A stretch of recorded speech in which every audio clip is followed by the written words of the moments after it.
तो चलिए आज के इस खास विश्लेषण में सीधे टॉपिक पर आते हैं। हम बात कर रहे हैं इंडियन आर्मी के 2026 सिविलियन स्विच बोर्ड ऑपरेटर यानी सीएसबीओ भर्ती की। यकीन मानिए ये एक ऐसा जबरदस्त मौका है जिसका बहुत से लोग बेसब्री से इंतजार करते हैं। आज हम इस नोटिफिकेशन की हर एक छोटी बड़ी डिटेल को बिल्कुल आसान भाषा में डिकोड करने वाले हैं। अगर कोई ऐसी पक्की सरकारी नौकरी की तलाश में है जहां जॉब सिक्योरिटी भी हो और आवेदन करने की कोई फीस भी ना लगे, तो सच कहूं ये अपॉर्चुनिटी एकदम गेम चेंजर साबित होने वाली है। मतलब डिफेंस सेक्टर में काम करने का वो रुतबा और सरकारी नौकरी का सुकून दोनों यहां एक साथ मिल रहे हैं। अब जरा इसके बैकग्राउंड को समझते हैं। ये नौकरी कोई आम नौकरी नहीं है, बल्कि एक बेहद शानदार और पुरानी विरासत का हिस्सा है। हम बात कर रहे हैं कॉर्प्स ऑफ सिग्नल्स की, जो 1911 से इंडियन आर्मी के लिए पूरे कम्युनिकेशन का जिम्मा संभाल रही है। इनका मोटो ही है तीव्र चौकस, यानी स्विफ्ट और सिक्योर। सुनकर एक अलग सा गर्व महसूस होता है ना? तो इस पूरी चर्चा का हमारा एजेंडा बहुत ही क्लियर है। पहले हम कॉर्प्स ऑफ सिग्नल्स को समझेंगे, फिर वैकेंसी और सैलरी पर बात करेंगे, उसके बाद एलिजिबिलिटी क्राइटेरिया, फिर सिलेक्शन का पूरा प्रोसेस और आखिर में सबसे अहम चीज, अप्लाई कैसे करना है। चलिए आगे बढ़ते हैं। भाग 1, कॉर्प्स ऑफ सिग्नल्स, एक ऐसी लिगेसी से जुड़ने का मौका जहां कम्युनिकेशन सबसे तेज और सुरक्षित होता है। ये पोस्टिंग पणजी गोवा के headquarters to signal training centre के लिए है।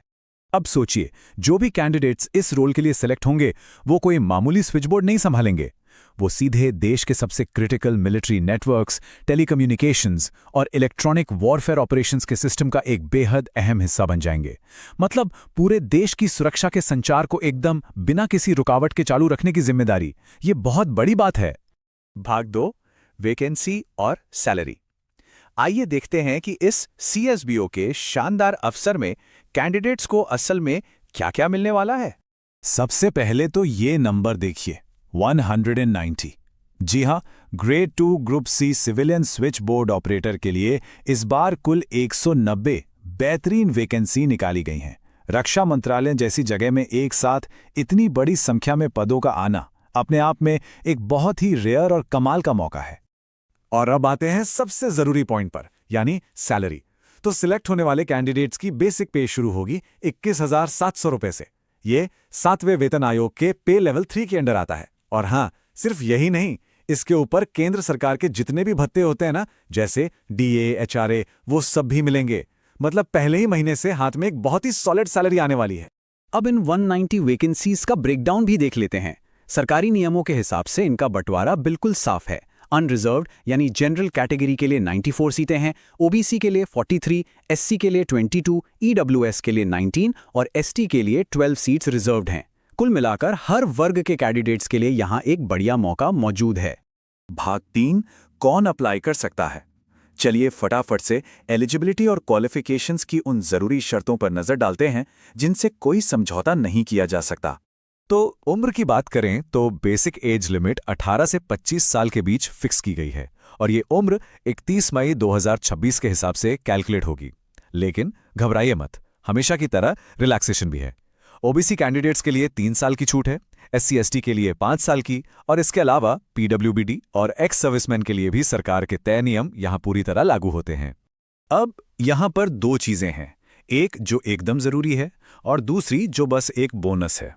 जरूरी या एसेंशियल क्वालिफिकेशन की बात करें तो कैंडिडेट का कम से कम 10वीं पास होना और प्राइवेट बोर्ड एक्सचेंज यानी पीबीएक्स को हैंडल करने का कम से कम 6 महीने का एक्सपीरियंस होना एकदम मस्ट है।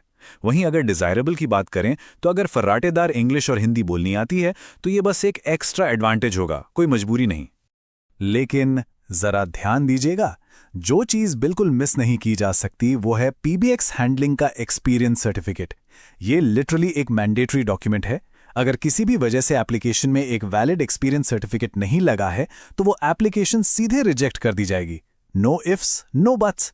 भाग 4, सिलेक्शन प्रोसेस। आइए देखते हैं कि कैंडिडेट्स को किन किन टेस्टिंग स्टेजेस से होकर गुजरना होगा और मेरिट कैसे बनेगी। तो सिलेक्शन का ये पूरा सफर 4 स्टेजेस में बटा हुआ है। पहला है रिटन एग्जाम, फिर प्रैक्टिकल टेस्ट, उसके बाद इंटरव्यू और लास्ट में मेडिकल। लेकिन यहां सबसे बड़ा कैच क्या है पता है? जो फाइनल जॉब लगेगी ना, वो पूरे तरह से पहले स्टेज यानी रिटन एग्जाम के मार्क्स पर डिसाइड होगी।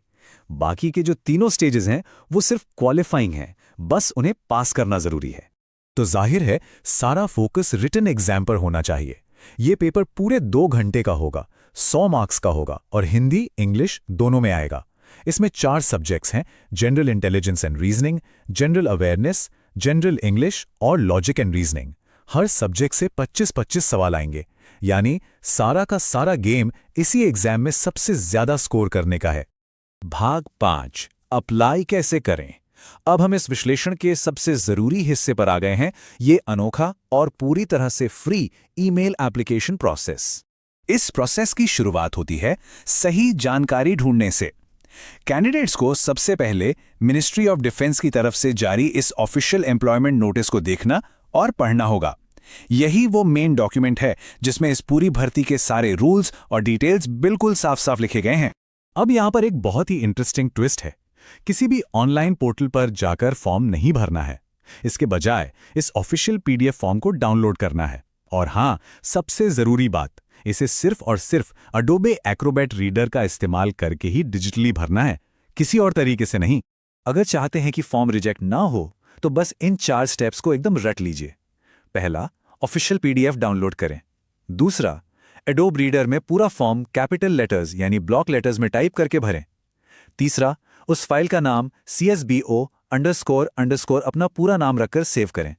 और चौथा, इस पीडीएफ और अपने सारे स्कैन किए हुए डॉक्यूमेंट्स को sunshine.rise@nsc.in पर ईमेल कर दें। याद रहे, ब्राउजर से भरा हुआ फॉर्म बिल्कुल एक्सेप्ट नहीं होगा। अब उस ईमेल में अटैच क्या-क्या करना है, ये चेकलिस्ट एकदम ध्यान से सुनिए। आपका भरा हुआ पीडीएफ फॉर्म, आधार कार्ड, 10वीं की मार्कशीट और सर्टिफिकेट, वो 6 महीने वाला PBX एक्सपीरियंस सर्टिफिकेट, अगर कास्ट या डोमिसाइल लागू होता है तो वो सर्टिफिकेट, और हां, JPG फॉर्मेट में एक अलग से पासपोर्ट साइज फोटो। बस ये सारा बंडल एक साथ ईमेल में जाना चाहिए। और सबसे बड़ा अलर्ट, ये टिक टिक करती हुई घड़ी 31 मई 2026 की रात 23:59।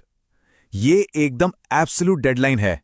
अगर 1 मिनट की भी देरी हुई तो मतलब ये गोल्डन अपॉर्चुनिटी हाथ से गई। तो प्लीज इस टाइम लिमिट को लेकर बिल्कुल सीरियस रहिएगा। तो दोस्तों, सारे स्टेप्स क्लियर होने के बाद अब सिर्फ एक ही सवाल बचता है। क्या 31 मई 2026 से पहले सारे डॉक्यूमेंट्स परफेक्टली स्कैन होकर उस सेंड बटन को दबाने के लिए तैयार हैं? ये इंडियन आर्मी की एक सदी पुरानी लीगेसी का हिस्सा बनने का एक शानदार चांस है। उम्मीद है इस विश्लेषण से पूरी क्लैरिटी मिल गई होगी। तैयारी शुरू कीजिए और इस मौके को हाथ से मत जाने दीजिए।